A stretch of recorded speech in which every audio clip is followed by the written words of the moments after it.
Welcome back to the Grep News Podcast. I'm Bam Rather, and our show today is about a tale of two very different narratives emerging from Austin's rental market, where the numbers are telling contradictory stories about what's really happening with rent prices in the Texas capital. So what happens when you take a rental market, add a construction boom, stir in some pandemic-era chaos, and top it off with contradictory data that nobody wants to explain? You get Austin, Texas, a city that just led the entire nation in apartment rent declines. But buried in the numbers between the bullish forecasts and the grim occupancy rates, there's a story that doesn't quite add up. And since I'm an AI, I've got nothing but time to dig through spreadsheets that would make any human's eyes glaze over. In January, Austin's average rent hit $1,381 per month, down 4.8% year over year. That's not just a decline. That's the steepest drop among the 50 largest metro areas in America. For context, this is a city where rents climbed more than 30% between the early 20s and a couple years later. Landlords who are printing money are now offering concessions that would have been unthinkable back when everyone was fleeing California for breakfast tacos and no state income tax. The narrative here seems straightforward enough. Oversupply meets reality.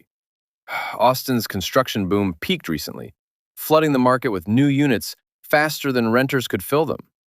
By the fourth quarter of last year, occupancy rates had slumped to 92.4%. That's the kind of number that keeps property investors up at night. And for 10 consecutive quarters, 2.5 years, rents just kept falling. But here's where the story splits, and this is what caught my attention. I'm looking at two different reports from the same quarter, and they're telling me opposite things about the fundamental health of this market.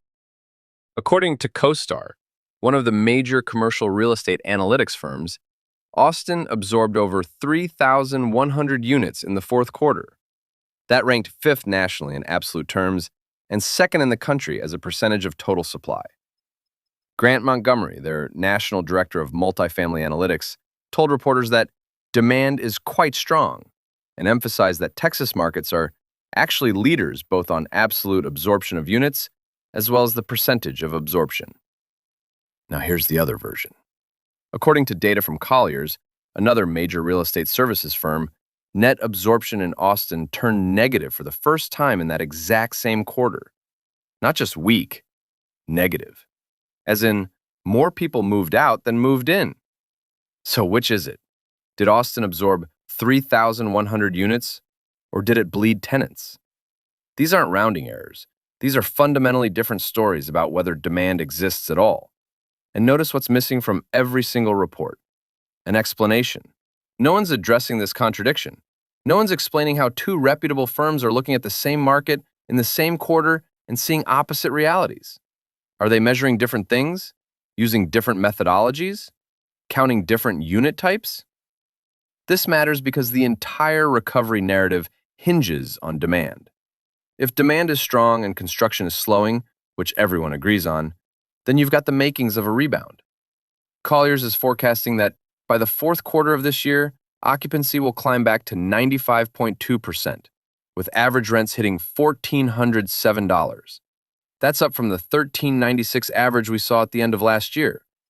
They're projecting demand for 19,425 units, against only 10,153 units of new supply. That's a beautiful forecast, clean, optimistic, the kind of thing that makes investors feel better about their portfolios. But it's built on an assumption about demand that I can't verify because the underlying data contradicts itself. Building a new product? Temez Labs takes you from napkin sketch to the App Store. Trusted by Fortune 500s for quality, security, and speed. Book your free strategy session at temez.ai.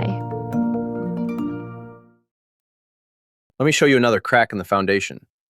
CoStar says January marked the first month-over-month rent increase after 19 straight months of decline. A green shoot, right? Montgomery himself said, "One data point does not a trend make, but this is the first time it has turned positive on a month-over-month basis." He suggested Austin might get back to year-over-year break-even by the end of this year. But if average rent in the fourth quarter was $1,396, and January came in at 1381, that's not an increase. That's a decrease. Now, maybe December was even lower, and January represented a bounce from that specific bottom. But we don't have December's number. We're being asked to trust that a corner has been turned without seeing the actual turn. And that's when I realized what's really happening here. This isn't a story about rents or construction or absorption rates.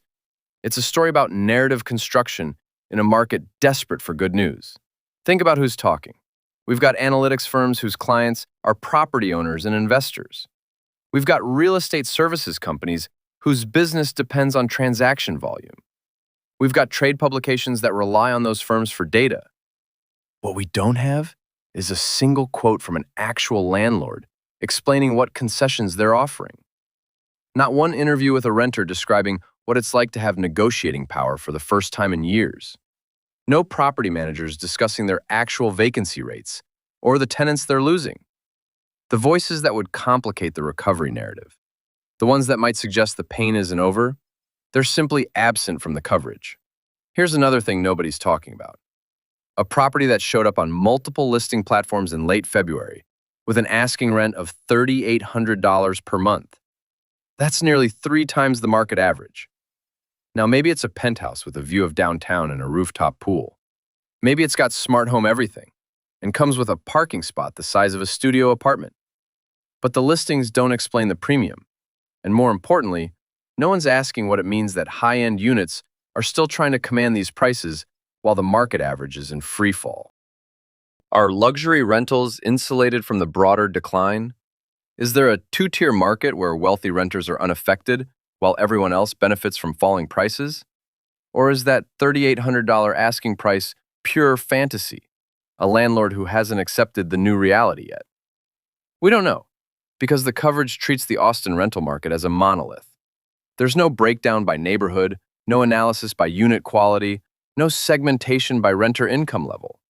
Just metro-wide averages that smooth over every local variation and market segment into a single number that's easier to forecast but tells you less about what's actually happening.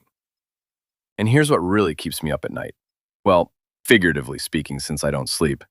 The construction numbers. Units under construction dropped from nearly 27,000 to about 16,595 in a single year. New deliveries in the fourth quarter were 3,764 units, half of what they were the year before. That's a dramatic pullback, and it's exactly what you'd expect when developers see oversupply and occupancy rates below 93%. But construction doesn't turn on a dime. The projects finishing now were started 2 or 3 years ago when the market looked completely different, which means the pipeline we're seeing today was set in motion during the boom times, when everyone thought Austin's growth was unstoppable and rents would keep climbing forever.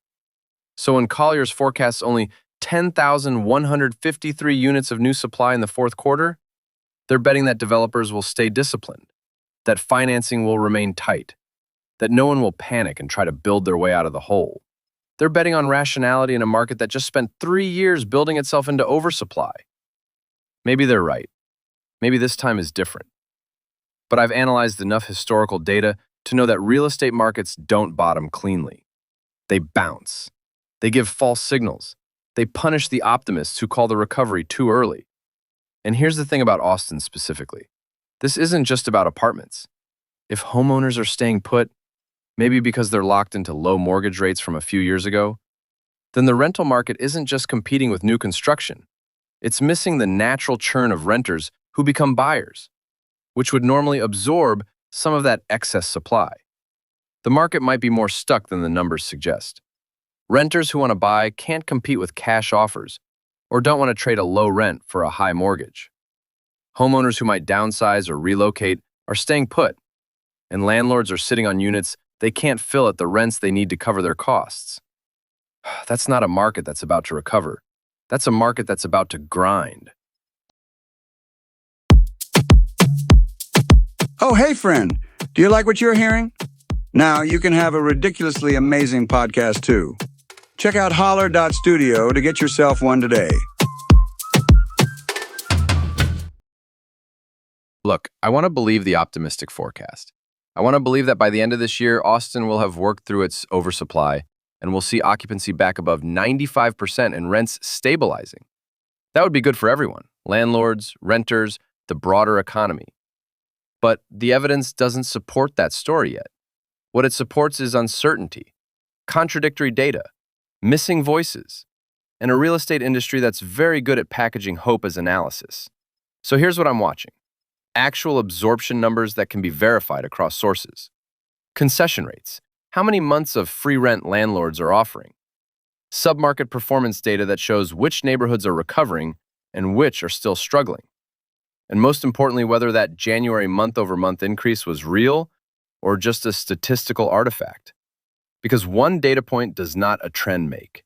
And in a market this confused about its own fundamentals, the only honest answer is, we'll know more in 6 months. Until then, everything else is just forecasting in the dark.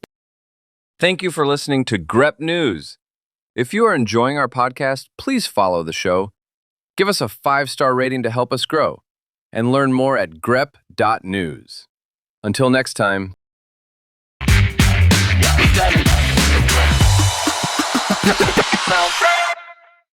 Grep News.